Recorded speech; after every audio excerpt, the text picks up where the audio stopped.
Hello' everyone. তো কথাটো হৈছে আজি ৰাতি আৰু মই বনাইছিলোঁ এখন মিক্স ভেজ আৰু ভেজখন বনাই থকা অৱস্থাতে মোৰ মাথাত কিবা এটা চলি আছিল যে কিবা এটাতো খাব লাগিব আৰু সেয়েহে মই এয়া বনাই আছোঁ পানীপুৰি। তো পানীপুৰিৰ বাবে প্ৰথমে বনাই লৈছোঁ পানীটো। তাৰপিছত পানীটো যেতিয়া মানে হৈছে আৰু ইয়াতে মানে দিছোঁ পদিনা, আদা, জলকীয়া, নহৰু স্কিপ কৰিছোঁ বাৰু, মই ইমান ভাল নাপাওঁ নহৰু ফ্লেভাৰটো। আৰু ইয়াতে গোটা মছলা অলপ দি লৈছোঁ।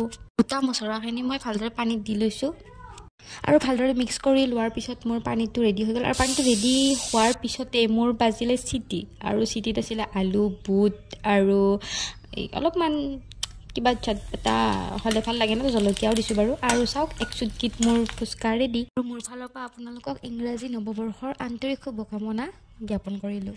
আৰু ফুচকাটো খাবলৈ বিৰাটেই টেষ্টি হৈছিলে জানেনে। আৰু মোৰ মুখৰ লাষ্টলৈকে আপোনালোকে ভিডিঅ'টো চাওক, মোৰ মুখৰ ৰিয়েকশ্যন চাব কেনেকুৱা হৈছে। এটা মই ফুচকা আপোনালোকক খাই দেখুৱাম বাৰু। আৰু ভালদৰে মই বাৰু এই ৰেচিপিটো দিম। একচুৱেলি আজি মোৰ কেমেৰা ধৰা মানুহ কোনো নাছিলে, মানে মোৰ ভণ্টি